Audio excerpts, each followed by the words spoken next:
안녕하십니까?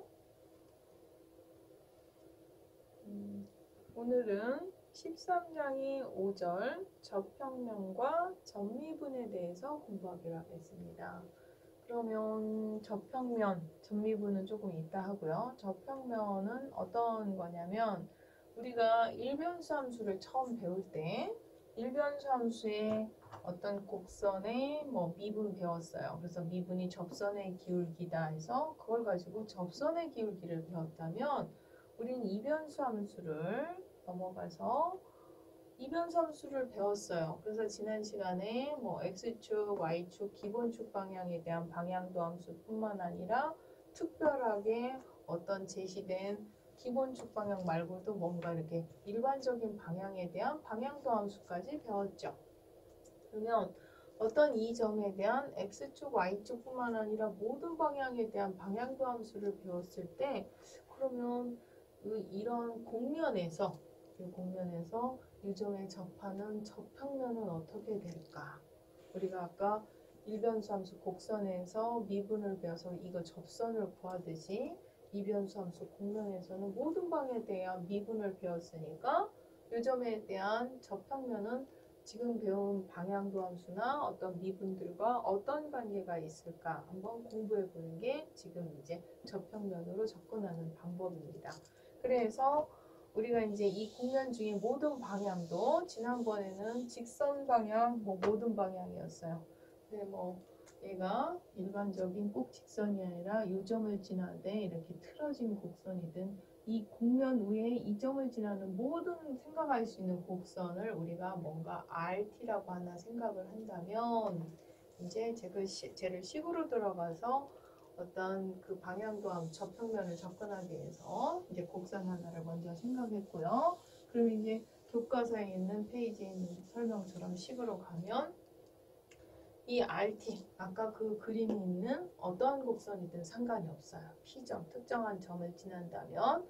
그래서 그 특정한 점을 A, B, C라고 했을 때 곡선 C는 그 곡면 위에 있는, 즉 그 곡면 함수가 아까 F의 대문자 음함수로 표현돼서 X, Y, Z는 0으로 음함수적인 표현으로 바꿔놨었죠.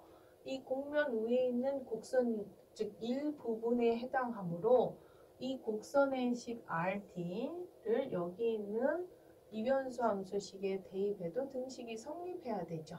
그러다 보니까 그 곡면의 일부인 이거 곡선 그때 아까 이 곡선 C가 요거예요. 지금 그 C를 여기 X좌표에 X 저 Y 성분을 여기 Y좌표 저 Z 성분을 여기다 대입해도 등식이 성립해야 되다 보니까 이런 얘기가 갑자기 T가 나온 거죠. 그래서 이런 식이 성립한다. 성립하다 보니까 다 T변수로 표현됐으니까 여기서 양변에 똑같이 T로 미분을 해봤어요. 물론 결과적으로 우변은 어떤 변수로 미분하든 0이 되겠죠. 그래서 이제 우변 0이고 좌변은 얘를 T에 대해서 미분할 때 지금 지난번 앞에서 다변수 함수의 연쇄 법칙에서 저렇게 구조가 복잡할 때는 저 xt를 x로 그 다음에 yt를 y로 그 다음에 저기 t에 대한 또 다른 복잡한 식 덩어리를 z로 치환해서 연쇄 법칙을 쓴다는 그 방법으로 여기 있는 치환한 x, y, z 얘로 먼저 각각 미분하겠죠. 이렇게. 그런 다음 거기 치환한 x, y, z로 미분한 거를 x를 원래 변수 t로 미분했다는 그 부분이고요. y를 원래 변수 t로 z를 t로 미분한 부분을 곱해서 결과들을 다 더한 게 지난 연쇄 법칙 버전을 결과로 줄여서 프라임으로 써놓은 거죠. 지금. 그러면 그때 여기 부분은 이렇게 되다 보기 때문에 x를 t로 미분할 때 편미분이 아니라 일변수 미분이라 지금 저기에서 x 프라임 t 이렇게 표현한 겁니다. y쪽도 마찬가지고 z쪽도 마찬가지가 되겠죠. 그래서 좌변을 t에 대해서 편미분한 거 이거 우변 0 이런 등식이 성립한다는 가운데식까지는 충분히 이해가 되셨을 것이고요. 그러면 얘는 정리된 얘는 뭐 특정한 T0 포인트다. 그럼 그 포인트 ABC를 집어넣었을 때 ABC 불편해서 지금 T0라고 집어넣었거든요. 그럼 T0는 요거는 이 식이 성립한다 해서 이거 조금 그레디언트 지난 시간에 배우긴 했지만 아직 적응이 안 되시는 분들 거꾸로 얘를 그레디언트 지난 시간에 배운 거를 풀어헤치면 요게 된다로 이해하시는 게 여러분은 조금 더 빠를 듯해요. 이해가. 이쪽에서 아직은 막 그레디언트 쭉 빼서 내적으로 이렇게 이해하시는 건 조금 제가 볼 때 여러분이 힘드실 수 있고요.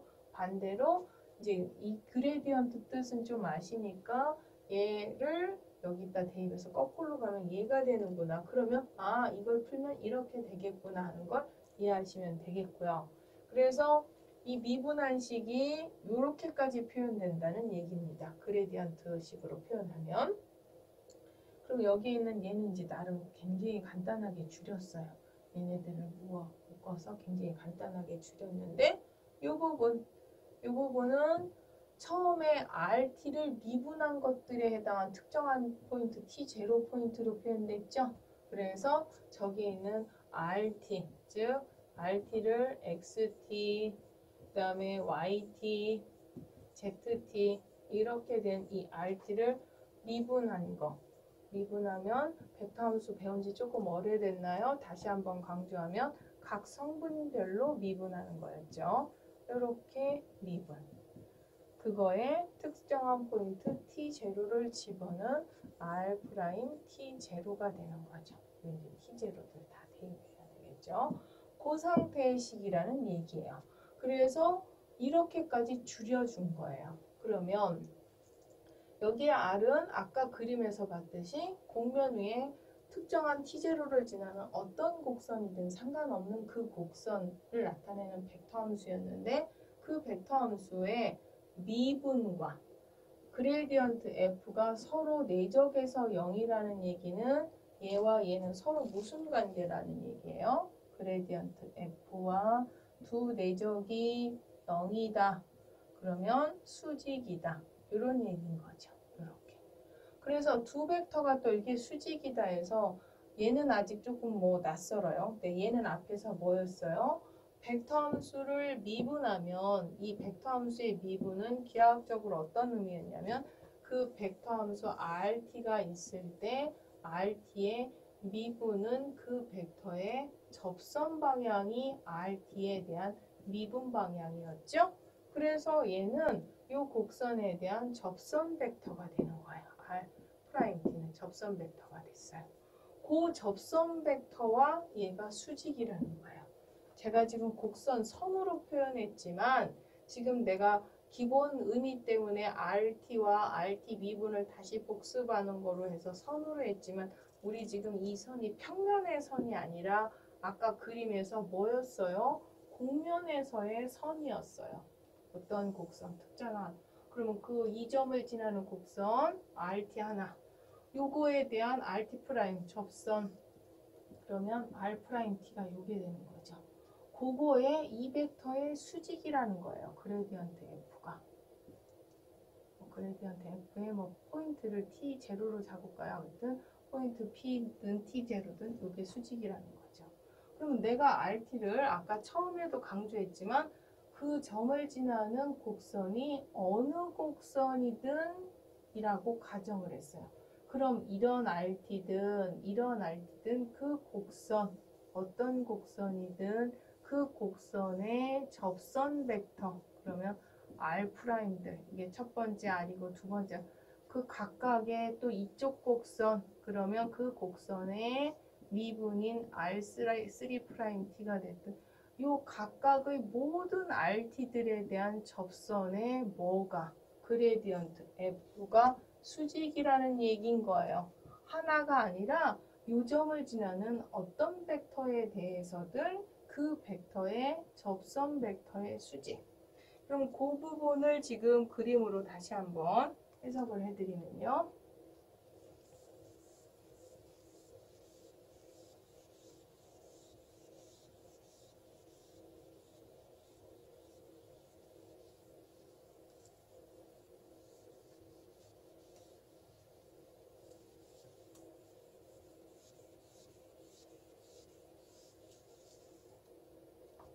그래서 지금 아까 제가 얘기한 이 결론은 얘 그레디언트 F의 뭐 P 포인트가 됐든 T0 포인트든 이게 서로 뭐라는 얘기예요?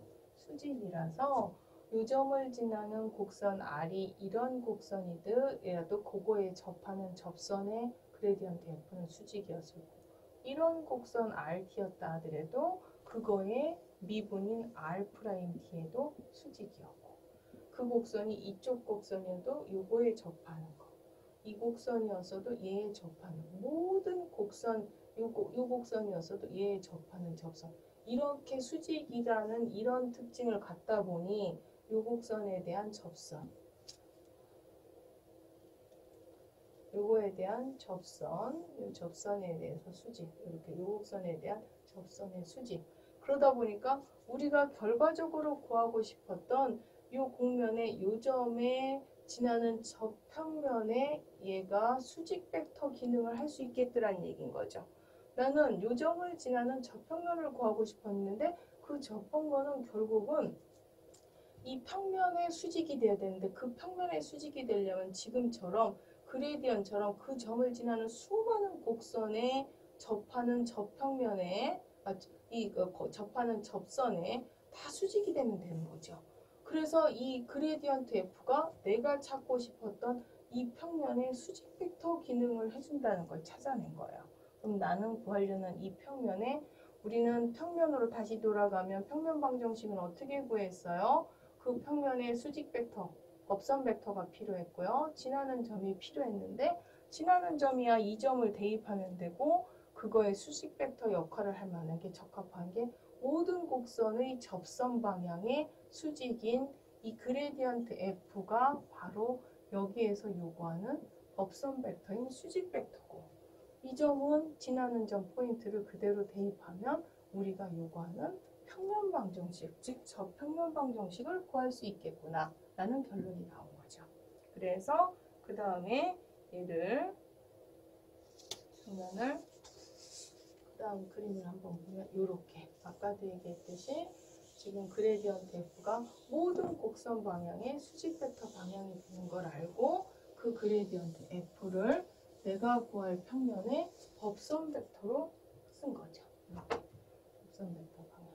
그럼 얘가 법선 벡터니까 얘가 법선 벡터라는 건 평면의 법선 벡터. 그러면 평면이 이렇게 이게 아니라 조금 쉬웠던 버전이었던 예전에 수직 벡터 A, B, C였던 걸로 다시 한번 복습하면요. 그리고 지나는 점 P가 X0, Y0, Z0였을 때 공식이 어떻게 됐어요? 이런 법선 벡터고 그 다음에 이런 점을 지나는 평면의 방정식은 법선 벡터가 X와 그 다음에 Y와 그 다음에 Z의 개수가 되며 지나는 점 X0, Y0, Z0는 마치 평행이동이라도 하듯이 이렇게 빼준 게 바로 이 점을 지나면서 이런 법선 벡터를 갖는 평면 방정식이었죠. 그래서 우리는 이 공식에 지금 법선 벡터 기능을 하는 게 이거다로 받아주면 돼요. 그럼 얘는 그레디언트 F는 어떻게 돼요? F의 X 편도함수, Y 편도함수, Z 편도함수가 그레디언트 F이므로 물론 여기에서 지금 너무 길을까봐 내부 포인트를 생략해서 안 썼지만 어느 점에서 뭐 A, B, C면 A, B, C 아니면 지금처럼 X0, Y0면 이 X0, Y0 그래서 A, B, C였으니까 A, B, C에서의 F의 편도함수 A, B, C에서의 Y의 편도함수 그 점에서 Z의 편도함수 얘가 바로 여기에서의 법선 벡터 기능을 해주죠. 그리고서 기호만 얘가 이렇게 현란하지 사실은 그 편도함수에 이렇게 포인트 A, B, C를 대입해주면 얘가 하나의 상수, 스칼라 값들로 나오는 거죠. 의미적인 기호만 이렇게 복잡하죠. 그리고서 그 점 A, B, C 뭐 여기서 제가 지금 X0, Y0를 해서 헷갈리시면 저기처럼 A, B, C 이렇게 집어넣어주면 되겠죠. 그래서 x0, y0는 지난번 앞에 공식하고 연결을 시키려고 했었지만 지금처럼 포인트가 A, B, C면 A, B, C로 바꿔서 계산하면 얘가 바로 이 점에서 어떤 저평면에 대한 공식에 해당하겠습니다. 그래서 처음 제가 설명했듯이 어떤 곡선을 우리가 미분을 일변수에서 배워서 접선의 기울기로 우리가 접선의 방정식을 배웠다면 이제 이변수 곡면을 배우고 그 다음에 미분들을 그것도 편미분을 지나 다양한 모든 방향에 대한 방향도 함수를 배운 다음 이 곡면을 지난 특정한 점에서의 저평면은 바로 뭐로? 그레디언트로. 그레디언트를 수직으로 하는 벡터, 무슨 평면 방정식, 저평면 방정식을 계산할 수 있다. 이런 얘기가 되겠습니다. 그래서 그레디언트 F는 물론 저평면으로 결론을 마무리했지만 그레디언트 F는 고점에서의 저평면의 수직 벡터가 바로 그레디언트 F다. 다시 한번 강조드리겠습니다. 그래서 저평면 방정식의 공식을 설명했고요. 그 다음 내용 보겠습니다. 그러면 이제 공식은 충분히 저평면 방정식 공식은 이해하셨을 것 같고요.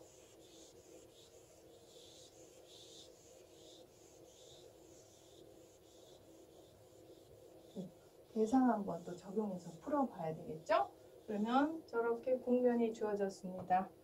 저 곡면의 특정한 이 점에서의 저평면의 방정식 그러면 뭐 구하면 돼요? 결론은 이제 이론은 그렇게 구한다 배웠지만 실질적으로 계산할 때 그럼 우리는 어떻게 구하면 돼요? 그 함수의 그레디언트를 구해야 돼요. 그러면 주어진 이 함수를 이렇게 음함수적인 표현으로 바꿔야 되고 그래서 음함수적인 표현으로 식을 돌렸고요. 이렇게 음함수적인 표현으로 바꿔야 되죠. 그 음함수적인 식으로 바꾼 거에 대한 그 그레디언트를 구하기 위해서 x와 y와 z에 대한 편도함수를 구한 다음 요구하는 점은 어느 점이었어요? 요 점에서. 그러면 그 점에서의 그레디언트 값이 필요하죠. 그래서 또 각각의 x, y, z에다가 1, 1, 3을 대입한 벡터 계산한 게 이게 그레디언트 f인데 얘가 내가 구하고 싶은 저평면의 수직 벡터, 즉 법선 벡터 역할을 하는 거죠. 수직 벡터. 그러면 이 점을 지나면서 이런 수직 벡터를 갖는 평면의 방정식이니까 이 수직 벡터는 구할 평면은 x, y, z 앞에 개수에 해당하는 거죠. 그 다음에 지나는 점 대입하면 얘가 문제에서 요구하는 평면의 방정식. 조금 더 식을 뭐 0 같은 거 지운 거 해서 정리해주면 y는 1이라는 평면 방정식이었던 거예요. 이해가 되시죠? 그래서 저 점에서의 저평면의 방정식은 y는 1이다. 이렇게까지 나왔어요. 그래서 여러분이 이제 저평면의 방정식 공식을 배워서 대입을 해보니까 이제 이렇게 간단하게 나왔는데 늘 그러듯이 14장을 가기 위해서 연습. 얘는 어떤 곡면이었어요? 기억나십니까? 요 항상 그림 볼 때 제가 먼저 평행이동 그림 시작하자마자 평행이동 알려드렸죠? 그럼 이동량을 빼면 쟤는 x제곱 y제곱 플러스 z제곱은 1이라는 즉 이 그림은 또 기본형이 뭐예요? 중심이 원점이고 반지름 1인 구방정식을 x축으로는 1만큼 z축으로는 3만큼 평행이동 시킨 그림이 제가 되죠. 여전히 이동만 시켰지 구의 모양을 이루면서 특정한 이 점에서의 저평면의 방정식이었던 거예요. 그러니까 구 중에 그의 특정한 한 포인트에서 저평면을 구했던 거예요. 그래서 이제 계산을 해봤는데 이게 뭐 수학을 저평면 방정식 복잡하게 뭐 예전에 배웠던 벡터 함수의 미분까지 갖고 오고 지난 시간에 그레디언트까지 해서 너무 복잡하게 하다 보니까 계산은 간단했음에도 불구하고 굉장히 어렵게 느껴지는 것 같은데 사실 이 구방정식은요. 구방정식의 특정한 한 포인트에서의 저평면을 구했다는 건 구의 나머지 포인트를 정수 단위로 구하면 여러분이 실생활에서 자주 보는 그 나이트클럽의 미러볼에서 그 아주 구를 아름답게 이렇게 커팅해가지고 단위별로 저평면을 만든 걸 보실 수 있어요. 그래서 이렇게 수학으로 보면 되게 복잡해 보이지만 구를 곡면이라 더 직선보다 아름답다고 생각을 했지만 그 구 위에 다시 또 한번 거칠게 저평면을 해서 또 그 레이저 빔을 써서 그렇게 황홀한 분위기를 만드는 그런 예술로 이제 승화를 시켰죠. 이래도 학생들이 수업 시간에 뭐 미러볼을 자기는 본 적이 없다, 빨리 뭐 진도 나가자, 뭐 이런 학생들 많습니다. 저도 사실 미러볼 현장에서 못 봤어요. TV로밖에 보지 못했거든요. 근데 어쨌든 너무 수학이 지겨울까봐 현장에 있는 현실감 있는 어떤 얘랑 비교를 해드린다면 나이클럽의 미러볼 포인트라고 보시면 되겠습니다. 그 다음 예를 한번 보겠습니다. 그러면 우리 아까 그 저평면 방정식 공식을 음함수로 공식을 배웠어요. 근데 음함수가 아니라 실질적으로 항상 우리 대입하라고 음함수가 주는 게 아니라 어떨 때도 있어요. 이렇게 양함수로 줄 때가 있어요. 그럼 어떻게 하면 되냐면 두 가지 방법이에요. 쟤를 음함수화 시켜서, 그래서 음함수화 시켜서 적용하면 되는데, 이제 우리 교과서 여러분 공식에는 음함수 버전보다 양함수 버전 하나 더 써놨죠. 536페이지에 제가 따로 스캔 떠놓지는 않았지만 536페이지에 양함수 버전이라고 해서 다시 공식을 하나 거기에서 이렇게 공식인 것처럼 정리가 됐는데, 그 얘기는 뭐냐면요.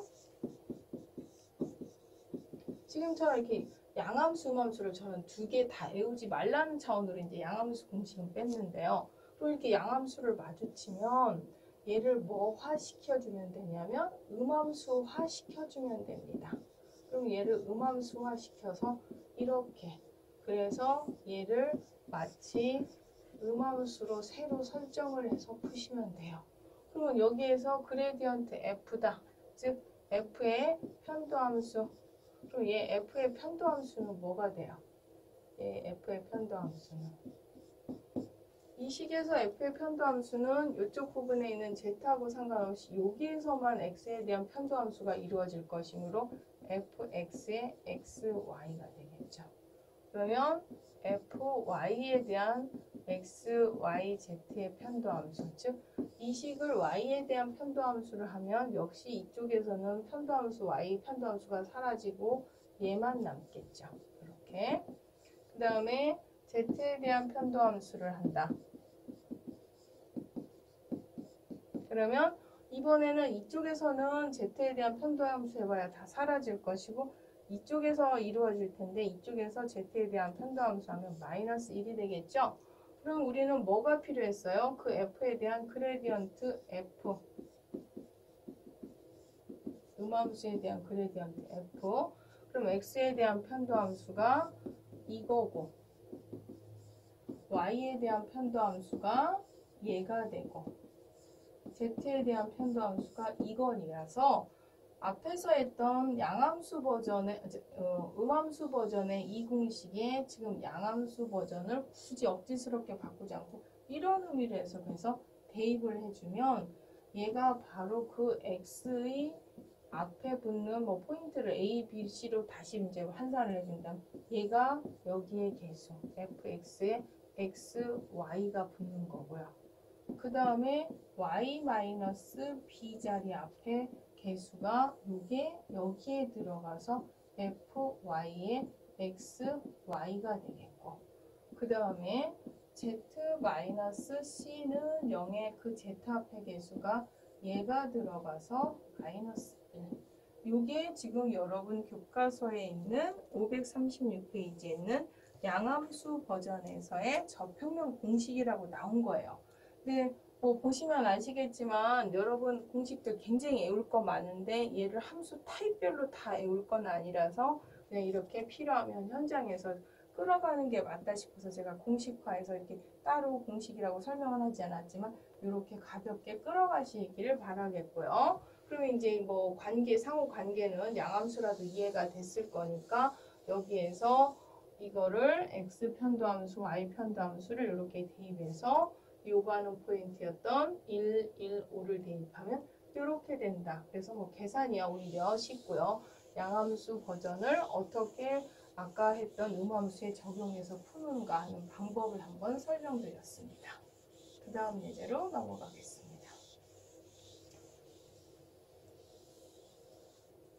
예, 이업상공면 답을 먼저 말씀드렸네요.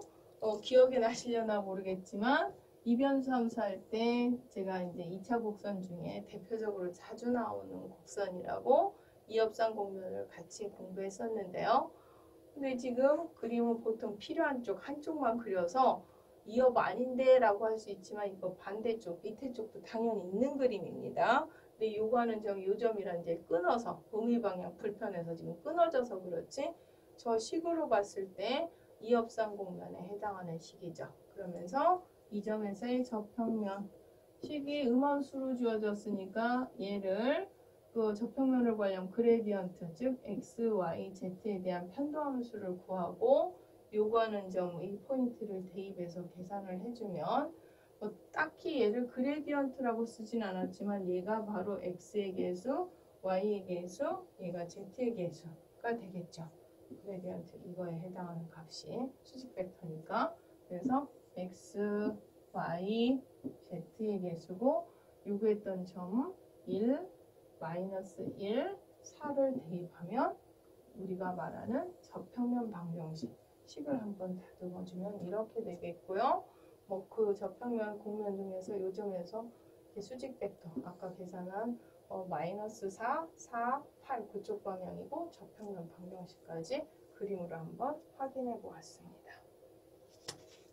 그 다음에 예제 이거는 아마 지난번 그림 배울 때 제가 식을 이렇게 표현했었는지 지금처럼 대입하기 편하게 음함수로 표현하지 않았을 것 같은데요. 아마 그때는 음함수까지 표현하면 힘들 것 같아서 제 기억에 저 함수를 z는 x, y분의 1로 우리가 그림을 했었을 거예요. 아마. 그래서 저는 이 그림을 여러분한테 꼭 보여주고 싶었던 이유 중에 불연속에 굉장히 독특한 특징을 갖는 그림이라서 꼭 보여주고 싶었던 그림이었거든요.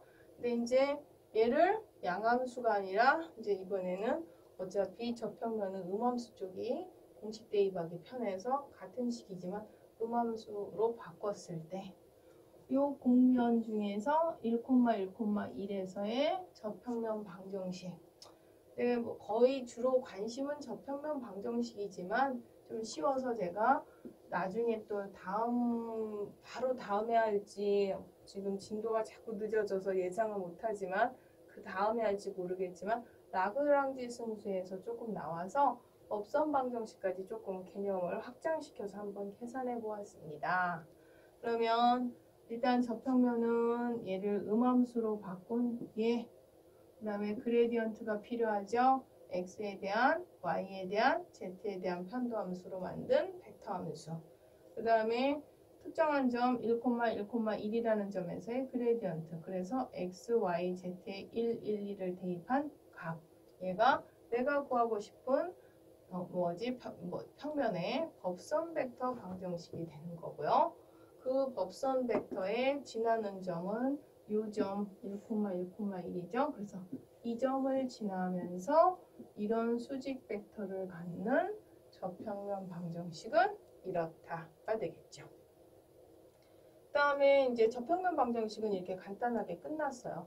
사실 이때 이 함수들 굉장히 저도 사실 이 그래프를 처음 접했을 때 굉장히 되게 독특하다 막 이런 굉장히 쇼킹한 그림 나름 쇼킹했었는데요.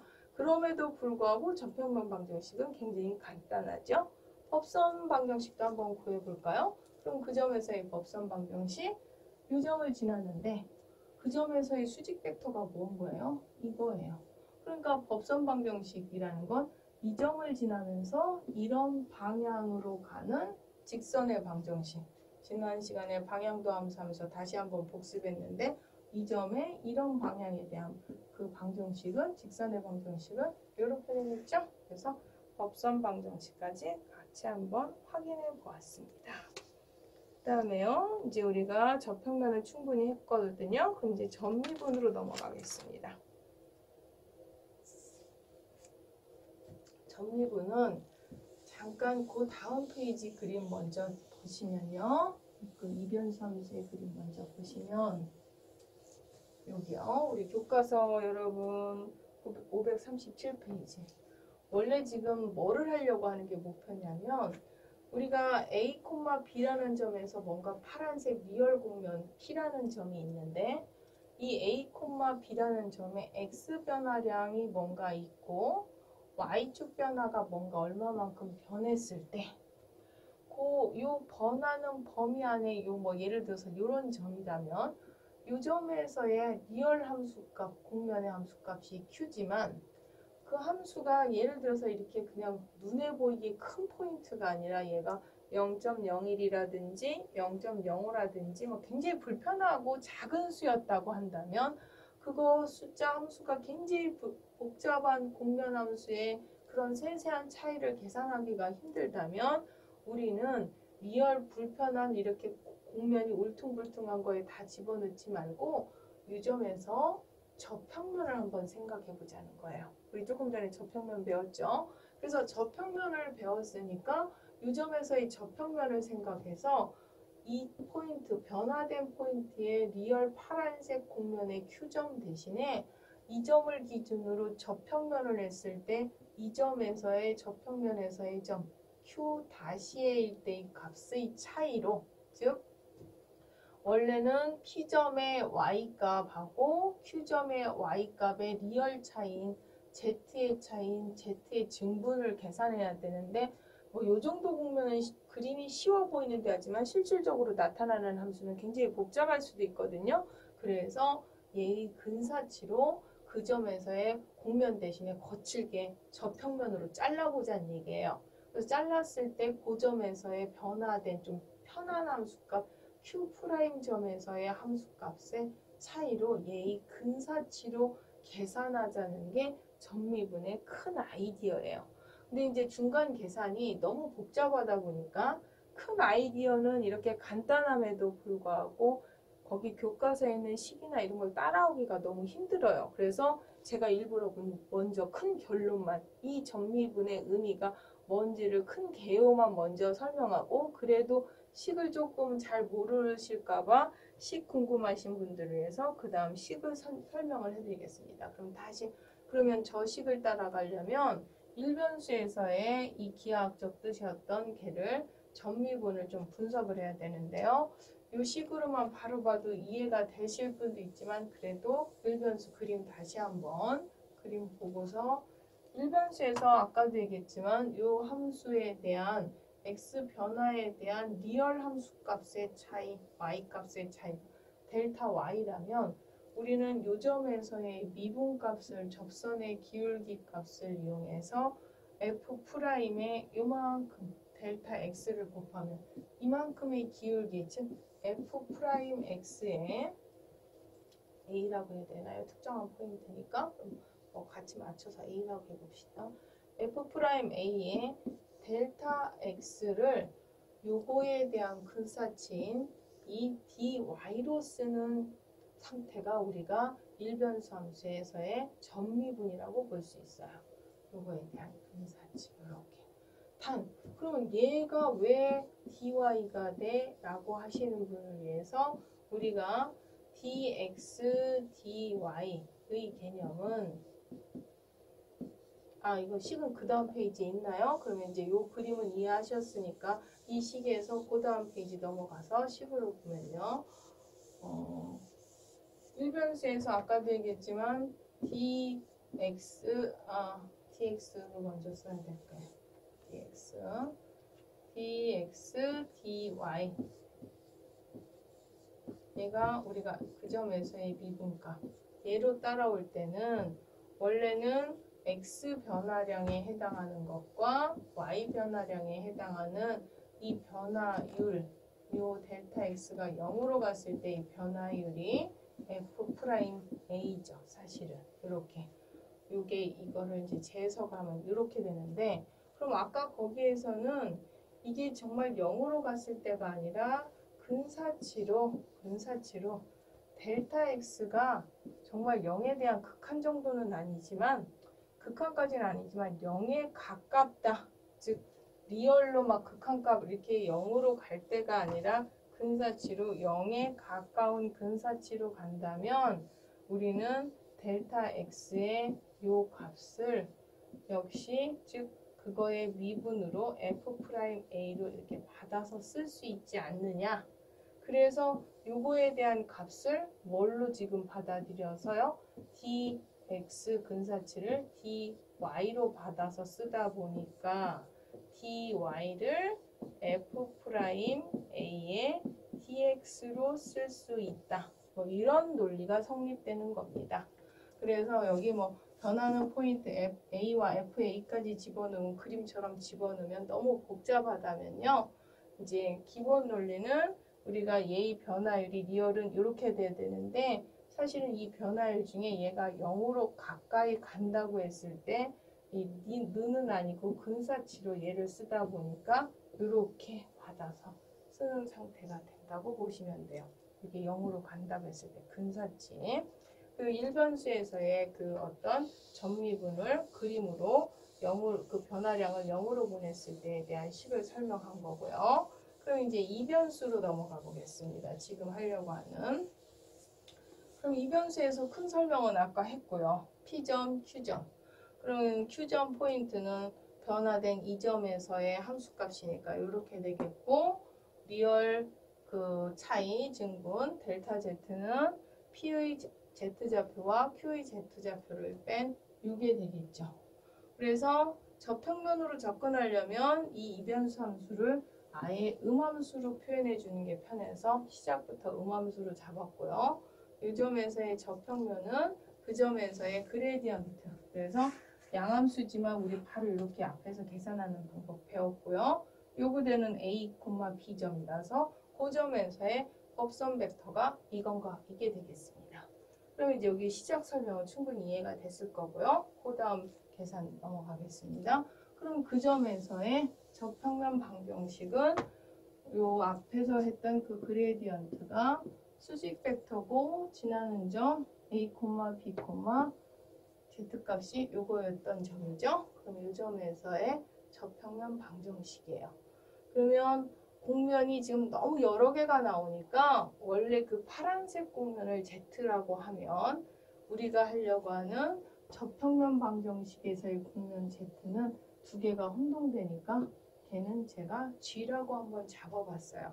그래야 혼돈이 없을 것 같아서 얘를 G라고 한다면 그 저평면 방정식 G 얘 기준으로 식을 다 정리해서 옮겨주면 이렇게 되는 거 지금 보이십니까?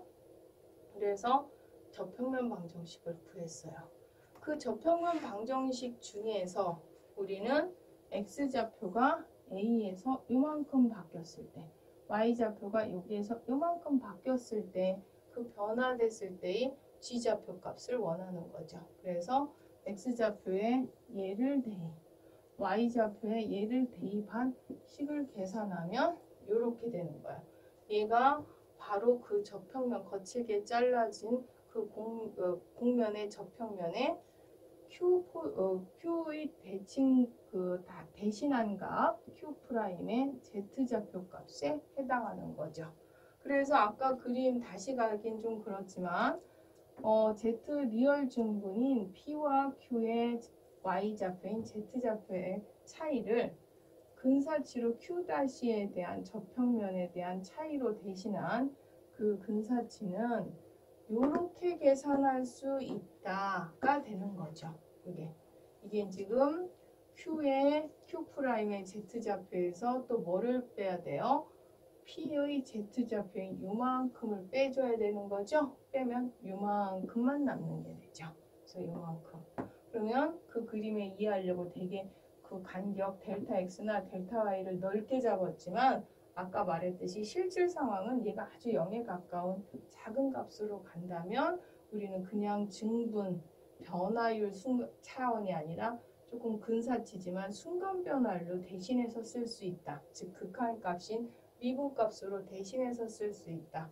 그러다 보니까 델타 X를 미분값인 dx 얘도 똑같은 논리로 dy로 바꿔서 써서 이 리얼 증분의 근사치인 dg는 이와 같이 표현할 수 있다가 이 변수에서의 전미분이라고 보시면 되겠습니다. 글쎄요, 제가 전미분을 나중에 공업수학이나 미분방정식에서 좀 많이 쓰는 것 같아서 최대한 여러분한테 기하학적으로 앞에 있는 내용하고 연결시켜서 잘 설명하려고 애는 썼는데 오히려 이해가 잘 됐는지 모르겠어서 추가 그림 하나 더 예를 들어놨는데요. 아까도 얘기했지만 여기 있는 점에서 x, y 변화가 이렇게 있을 때 그 리얼 x의 변화 요만큼 있을 때 그 x에 대한 증분 차이가 요만큼 있다는 거죠. 이렇게 x에 대한 차이에 따라서 그 다음에 y가 이만큼 또 변했을 때 그럼 x 이만큼 변한 게 아니라 거기서 또 y가 이만큼 바뀌었을 때 그거에 대한 요 리얼은 요만큼 차이인데 이걸 곡면으로 표현하기 힘들어서 저평면으로 끊어서 발생하는 이만큼의 차이, 즉 직선으로 대신했을 때 발생하는 차이, 요만큼이 요 x좌표, y좌표를 이런 변화가 있을 때 이만큼 변화를 줬을 때 변화에 대한 이 리얼 z, 실질적으로는 x좌표는 요만큼 y좌표 요만큼 바뀌었을 때 z는 요만큼밖에 안 변하는데도 불구하고 저평면으로 끊다 보니까 근사치로 이 두 개의 합으로 이렇게 표현된다. 그림으로 해석을 해준다면 이런 의미가 되겠습니다. 최대한 전미분을 이해시키기 위해서 교과서적인 혹은 제 나름대로의 저평면으로 혹은 이 그림으로 다양하게 지금 이해를 시키려고 애를 써봤고 일변수가 도움이 되는지 모르지만 일변수의 미분과 전미분까지 이제 활용해서 했는데요. 이해가 되셨으면 좋겠고요. 더 중요한 건 이거를 마지막에 이해가 되든 안 되든 공부해서 거의 공식처럼 이런 거 잘 모르겠고 이변수의 전미분은 이래처럼 거의 뭐 공식처럼도 많이 쓰죠. 그래서 전미분이 워낙 자주 쓰여서 제가 설명드렸습니다. 그 다음 내용으로 넘어가 보겠습니다. 얘는 지금 전미분, 증분 요거를 다시 1변수에서 2변수까지 한번 3변수로 넘어가기 전에 제가 정리를 한번 했는데요. 아까도 얘기했지만 1변수에서 이 미분, 증분 관계를 여기에서 근사치로 리얼 사실은 극한값이 아닌 극한값 되기 이전에 어떤 이 변화율을 0으로 가까이 갔을 때를 얘의 근사치로 쓸 수 있지 않느냐가 이제 전미분의 기본 개념이라서 그래서 저 델타 y를 이렇게 바꿨을 때 델타 그 중에서 여기에서 x의 변화율이 0으로 가면 이걸로 대신해서 거꾸로 쓸 수 있지 않느냐 해서 전미분을 그거의 근사치 이 변수도 똑같이 원래 리얼 차이 증분을 여기 있는 변화량들이 아주 0으로 가까이 갔을 때 결론 이렇게 쓸 수 있다.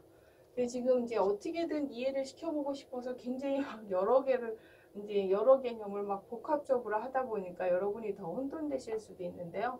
오히려 이게 이제 혼돈되면 결론은 이변수 함수에서의 전미분은 이거 그 다음에 이제 제가 아마 이제 3변수 함수의 전미분도 같이 연결해서 설명하는데 3변수 함수도 2변수하고 유사한 방법으로 전미분이 이렇게 표현된다 해서 그냥 공식처럼 쿨하게 외우시는 것도 하나의 방법입니다. 여기 오타가 있네요. Z가 아니라 3변수였으니까 여기는 W가 되겠습니다. W는 Z가 아니죠. Z는 지금 저쪽 변수고요. 요거는 Z가 아니라 W.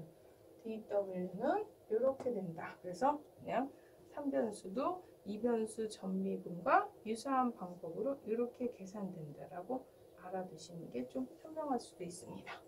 그 다음에요. 전미분 설명은 충분히 한 것 같고요.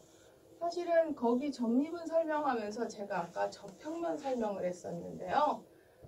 거기에서 곡면 대신 어떤 근사평면, 저평면 제가 G로 잡았던 그 부분은 우리가 그 곡면을 평면, 즉 평면이라고 하는 건 식이 x와 y에 대한 1차식으로 됐기 때문에 선형화시켰다. 곡면을 1차화시켜서 선형화시켰다. 그래서 리니어라이저 시켰다 해서 뭐 어떤 책에서는 이 공면 앞에서 제가 G로 표현된 그 공면식을 선형화 시켰다, 리니어라이저 시켰다 해서 LXY다 해서 막 그걸 또 다시 공식으로 좀 외우게 뭐 공면을 선형화 시켰을 때의 방정식은 이거야 외우게 시키는 책도 있는데요. 뭐 그걸 외울 것까지는 아니고 아까처럼 의미 파악을 해서 선형화 시킨다면을 생각해 볼 수가 있죠.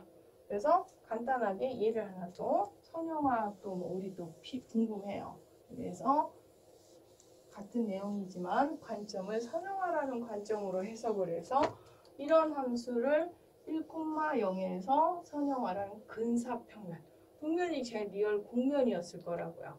그 공면을 특정한 점에서 공면이 아닌 이렇게 평면으로 좀 근사평면으로 한다면 그럼 뭐가 필요했어요? 앞에서 했듯이 그레디언트 즉 x, y 편도함수들이 필요했고요. 1,0인 점이 데이터가 필요했죠. 그러고서 얘네들이 x와 y의 개수로 들어가고요.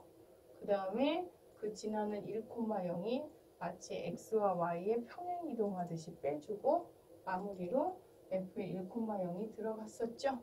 그래서 여기 계산한 1, 여기 계산한 1을 대입하니까 물론 f에 1, 0을 대입한 것도 1이었고요. 여기 또 안 써놨네요. 요거는 1이고요. 그래서 정리하면 이렇게.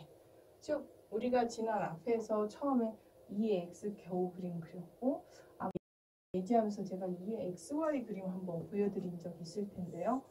2의 xy까지 봤는데 거기에 또 x배가 곱해져서 나는 얘가 2차 공면이 뭔지 모르는 굉장히 더 불편할 것 같은 상태의 굉장히 어려운 함수일 것 같은데 걔를 특정한 점에서 선형화시키니까 우리가 첫 시간에 배웠던 아주 간단한 이런 평면 방정식이 나온다는 걸 아실 수가 있습니다. 그래서 근사평면이라고 너무 어렵게 생각하지 말고 지금 배웠던 저평면에 조금 한번 생각을 약간 넓게 한 방정식이라고 보시면 되겠습니다. 그 다음 내용 보시겠습니다.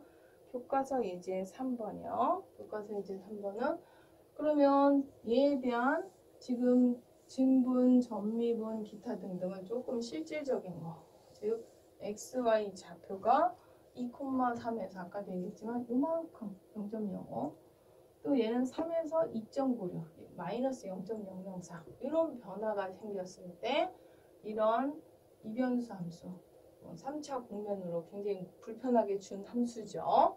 요 증분과 점미분을 구해라. 증분이라는 건 실질적인 함수값 차이 얘를 구해야 돼요. 그러다 보니까 여기 있는 x가 2일 때와 그 다음에 2.05일 때를 다 대입해야 되죠. 이 값을 진짜 계산해 줘야 된단 말이에요.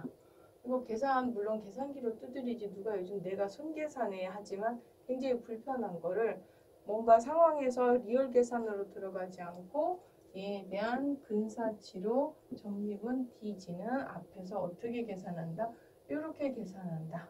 그러면 x에 대한 편미분, y에 대한 편미분 정도는 이제 우리가 씻고 여기서 외웠던 dx와 dy는 우리가 지금 x 변화량 델타 x에 대한 근사치를 그 다음에 dy는 y 변화량에 대한 델타 y의 근사치로 받아들여서 얘를 0.05 마이너스 0.04 xy 변화량으로 대입해 주시면 여기에서의 점미분의 값이 나온다고 볼 수가 있겠죠. 그래서 점미분까지 계산을 해봤고요. 그 다음 예로 한번 확인해서 보겠습니다. 얘는 어떤 기체의 부피, 압력, 그 다음 온도 사이의 관계식 물리에서 굉장히 많이 나오죠. 그래서 P를 T와 V에 대한 이변수 함수인데 온도를 측정할 때 0.5만큼 오차가 생기고 부피를 측정할 때 0.7%의 오차가 발생한다면 압력은 계산할 때 챙기는 오차율이 얼마냐. 즉 압력과 온도, 부피 사이가 이런 관계인데 얘네들을 측정할 때 측정 오차가 이렇게 발생한다는 얘기인 거죠. 그랬을 때 그 오차에 의한 결과 P의 오차율을 계산해 줘야 되니까 걔네들 변화에 대한 점미분으로 증분을 이렇게 계산을 해주면 T에 대한 거 아까도 얘기했지만 이렇게 변화율 부피에 대한 측정 오차율을 이렇게 계산을 해서 여기다 대입을 해주면 우리가 자주 볼 수 있는 이런 압력, 온도, 부피 사이의 측정 오차에 의한 토탈리는 여기서는 절대값으로, 여기서 빼기라고 해서 빼기가 아니라 토탈이기 때문에 오차는 절대값으로 계산해서 빼주셔야 되죠. 이쪽에서 오차 마이너스 0.2, 이쪽에서 플러스 0.2, 그러면 오차가 없다가 아니죠. 0.2와 0.2 둘 다 최고로 클 수 있는 0.4로 빼듯이 여기서 마이너스를 마이너스로 빼는 게 아니라 플러스 절대값으로 빼줘서 오차율은 이렇게 발생한다가 되겠습니다. 그 다음 예제는요. 계산은 하지 않고 그냥 스케치만 말로 설명하고 넘어간다면 직육면체 부피를 구하기 위해서 변의 길이를 가로, 세로, 높이를 측정하였더니 이런 측정 결과가 나왔는데 측정하는 과정에서 오차의 관계가 각각 0.2cm라고 했을 때 부피에 대한 오차의 근사값을 구하라. 그럼 부피는 가로, 세로, x, y, z라고 했을 때 이 3변수의 곱으로 표현될 수 있는데 얘네들이 70, 60, 40이지만 측정하면서 각각 다 오차가 발생했죠. 그러면 이 부피에 대한 어떤 변화율, 오차, 그 측정을 전미분 예로, 즉 리얼 델타 V에 대한 오차에 대한 근사치로 얘를 계산한다면 V에 대한 3변수 전미분 적용을 해서 이렇게, 그럼 여기에서 이 dy, dx, dz 같은 경우는 지금 델타 x에 대한 근사치로 써서 이렇게 집어넣어주면 아까와 똑같은 방법으로 계산할 수가 있겠죠. 그래서 측정 오차는 이렇게 부피에서의 측정 오차는 각각의 0.2가 곱해져서 이렇게 큰 오차가 발생할 수 있다. 이런 얘기가 되겠습니다. 그래서 전미분이라는 이론으로 접근한 걸 현실적인 문제에 적용할 때 이렇게 적용할 수 있고 앞에서 기하학적으로 접근할 때 그런 이론으로 따라왔다까지 했는데 여러분한테 좀 전미분이 좀 이해가 잘 되셨는지 모르겠습니다.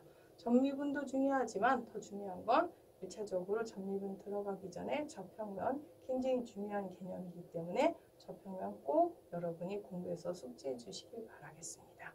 오늘 수업은 여기까지 하겠습니다. 수고하셨습니다.